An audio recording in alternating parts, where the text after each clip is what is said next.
好，咁今日我哋就做呢個豆豉鯪魚油麥菜，而家開始。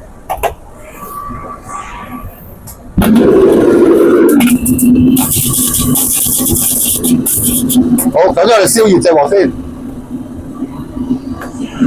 跟住俾少油落去。好啦，跟住我哋就炒啲油麥菜啦，可以少少水落去。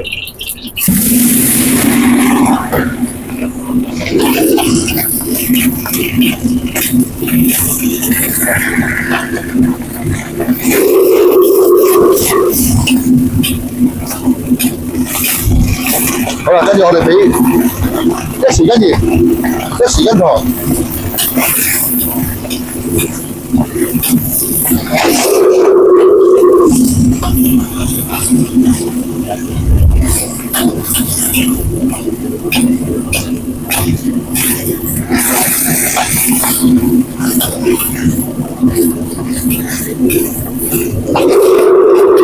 好啦，而家唔好炒太熟，因為我哋仲要炒嘅，等陣。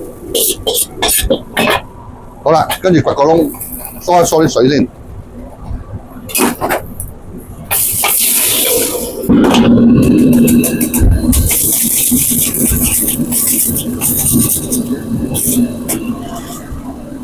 好啦，而家我哋燒熱隻鑊，俾啲油落去，爆一爆個料頭先，有蒜蓉同埋薑絲，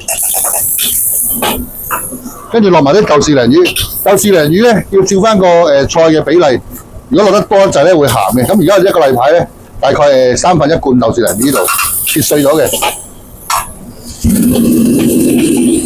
好，而家爆翻啲豆豉鯪魚，跟住就俾埋啲菜落去。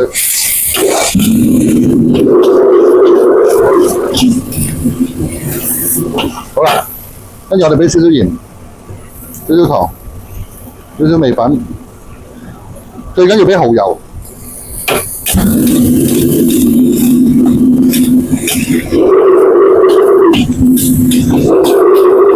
最後我哋揦一滴仔生粉落去，嗱，跟住我哋攤開佢，攞鑊氣。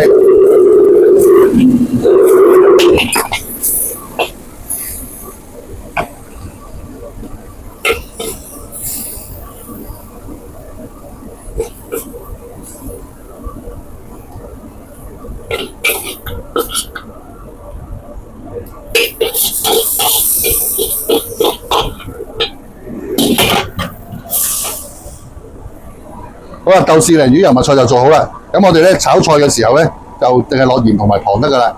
咁就唔好炒咁熟，因為我哋仲要炒第二次嘅。咁豆豉鯪魚嗰度嘅比例咧，就大概一個例牌咧，就俾3分1罐豆豉鯪魚好啦。如果唔係就會過鹹噶啦。好多謝大家。